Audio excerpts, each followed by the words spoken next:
Hey guys, this is Nirupam from the Underwater Photography Guide and Blue Water Photo. Today I'm excited to announce perhaps what might be the highest performing strobe on the market. This is the Apollo 3 from Marelux. We've been waiting for this strobe since DEMA, and I'm really excited to have it here after diving with it in the Philippines for almost probably a few weeks.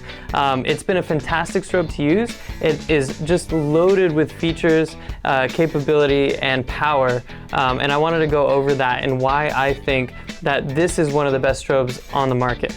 So to start, obviously a good strobe will output a lot of power so that you can actually fight the ambient light from the sun while you're diving underwater.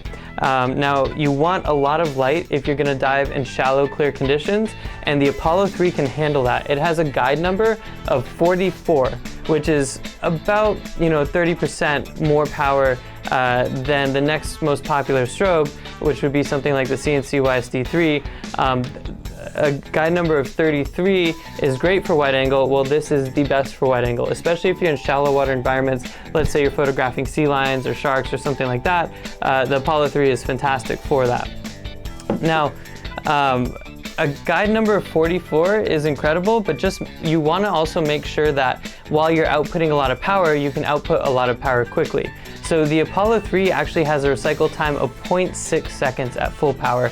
As far as I know, there's no other strobe that can match that. 0.6 seconds with a guide number of 44. If you check some other guide number 40 strobes on the market, you'll see that their recycle time is more like 2 seconds. So you really do want to consider the Apollo 3 if you want a functioning strobe at a high power like a guide number 44.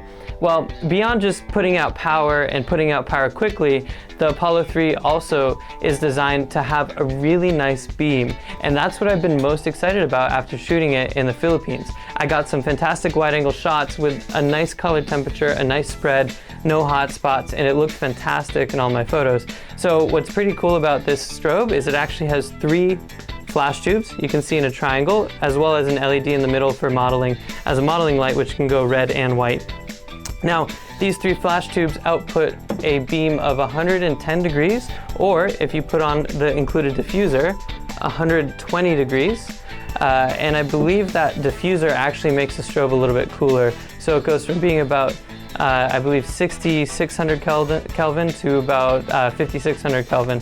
And I think that 5600 Kelvin looks fantastic in my photos. I got some nice blue backgrounds, but also the color came out really nice and accurate and true to life, and it didn't come out too warm, which I thought was kind of a nice look. So in order to power this workhorse of a strobe, you need a lot of battery power. So you might be used to AA battery strobes. Well, this strobe you can see is a little bit bigger. The Apollo 3 is about 1 kilo, so if you need a more compact strobe, there are other strobes in the Apollo lineup from Marelux, as well as strobes from CNC, Enon, and Ikelite that are excellent, that are also a little bit smaller. However, if you want power, you need size, and this has 3 18650 batteries. Now you need an 18650 type H battery, which we sell on our website. I'll link to it below, so make sure you get the right battery for the Apollo 3.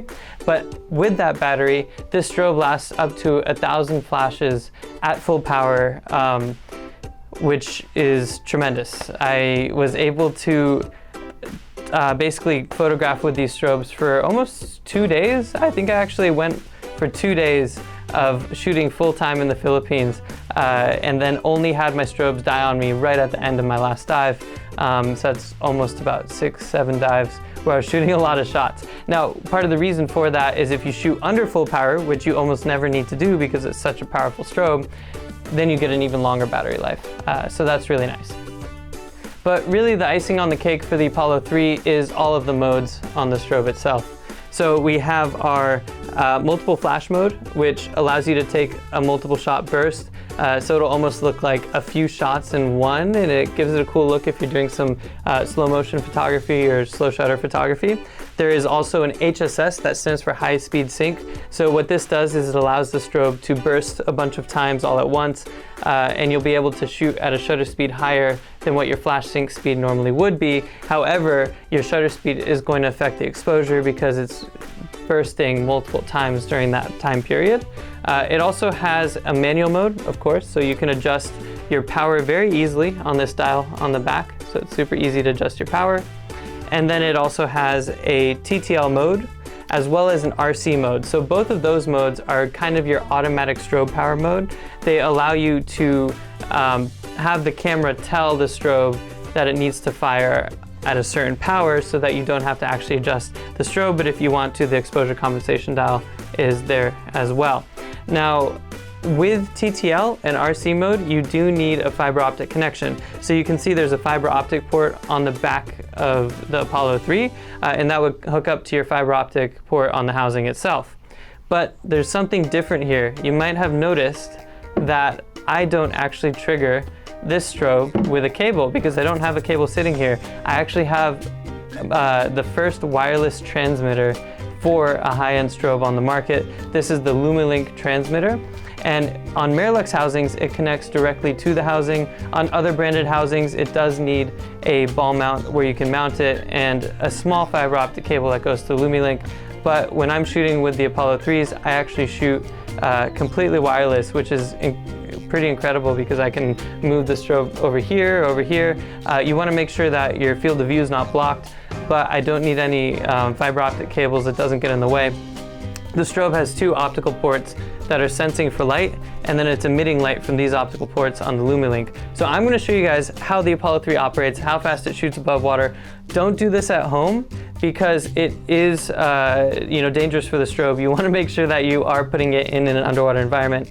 Don't take a bunch of shots all at once, but I'm going to do that so you guys can see what it looks like, and I'll walk you through some of the modes as well. So let's get to it and let's take a look at the Apollo 3. So in order to start, I'm going to go ahead and turn the strobe on with 2 clicks to manual mode. Since I have the Lumilink, I can't use TTL, I have to use manual mode. And if I hold down those 4 beeps means that I'm now in basically Lumilink mode, slave mode. Now you can see I also have a light for modeling, and then I can also change the brightness or turn it to red, which a lot of animals can't see, so you can sneak up on an animal, but you can still take a photo. So I'm going to turn that off so you can see just how fast this strobe can fire. This is the recycle time at full power. I'm only going to do few bursts because, like I said before, it is very bad for the strobe above water.